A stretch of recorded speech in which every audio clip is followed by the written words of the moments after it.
अच्छा respected students, तो आज हम एक्सप्लेन कर रहे हैं की टेस्ट नंबर 9 की।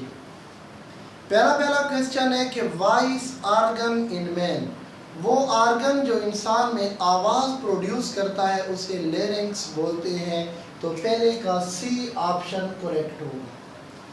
Question number 2, A structure that does not contain cartilage, वो कौन सा पार्ट है जिसके अंदर कार्टिलेज मौजूद नहीं होती। रिस्पायरेटरी सिस्टम का वो पार्ट जिसमें कार्टिलेज नहीं है वो ब्रोंकियोल। तो सेकंड का डी ऑप्शन करेक्ट होगा। Question number 3, type of epithelium found in alveoli, कि एल्वोलाई के अंदर किस किस्म की एपिथेलियम पाई जाती है। तो उसमें स्क्विमस एपिथेलियम पाई जाएगी। तो थर्ड का question number D option correct होगा, squamous epithelium. Question number 4, it is true about adult male vocal cord, इन बयानात में से कौन सा बयान एडल्ट मेल के लिए करेक्ट है। तो एडल्ट मेल का वोकल कॉर्ड लार्ज होता है लेकिन उसकी जो आवाज़ की पिच होती है वो लो होती है।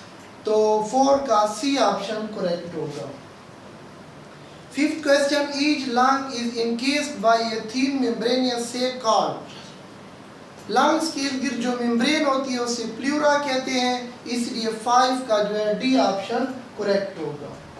6, in most of the cases breathing इन, आमतौर पर जब हम सोए होते हैं या अनकॉन्शियस होते हैं हमारा ब्रीथिंग सिस्टम चल रहा होता है, तो इसका मतलब है कि हमारी बॉडी में मोस्ट जो ब्रीथिंग है वो इनवॉलंटरी है। तो 6 का बी ऑप्शन करेक्ट होगा।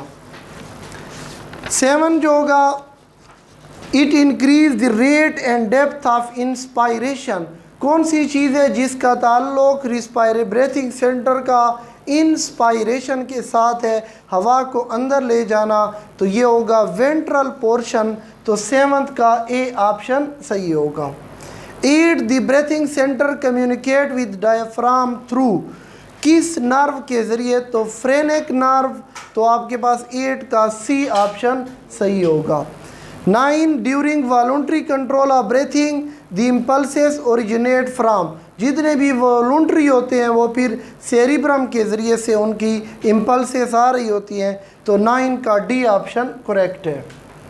10, each haemoglobin molecule bind with, एक हेमोग्लोबिन 4 ऑक्सीजन मालिक्यूल के साथ अटैच होते हैं। तो 10 का डी ऑप्शन करेक्ट है।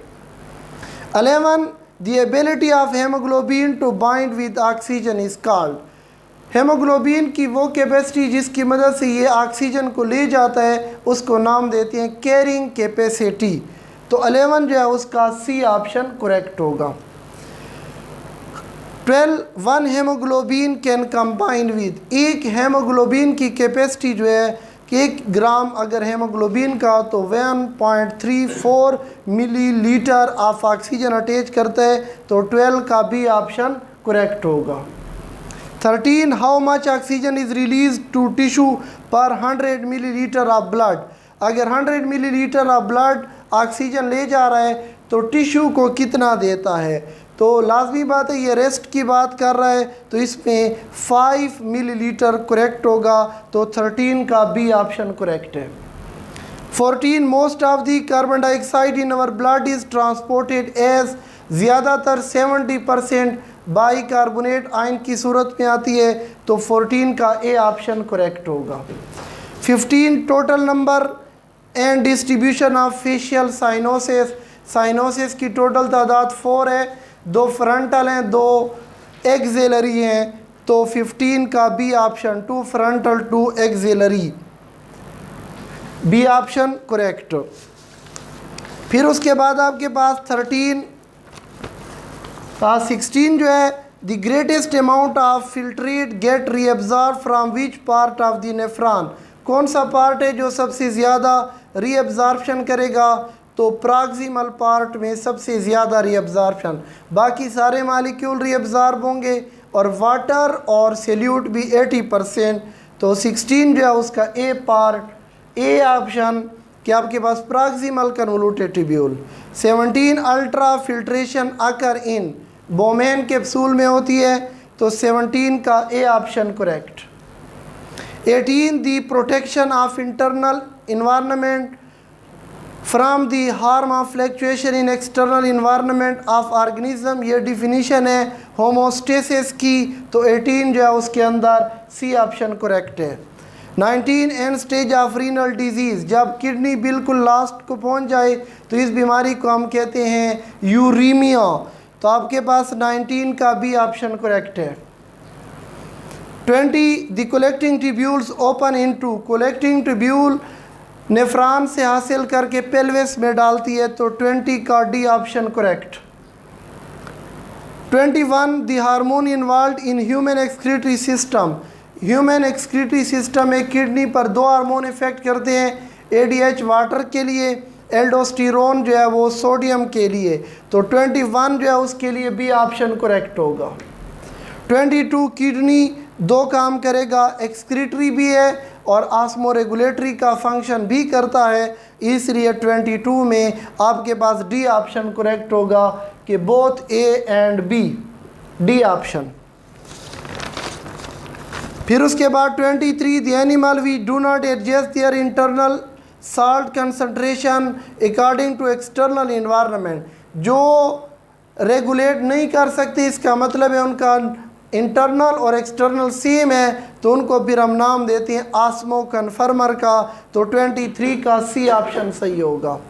24 the excretory product that require minimum water for, कम से कम पानी 1 ग्राम के लिए सिर्फ 1 मिलीलीटर, और वो होगा यूरिक एसिड। तो आपके पास 24 का बी ऑप्शन करेक्ट होगा।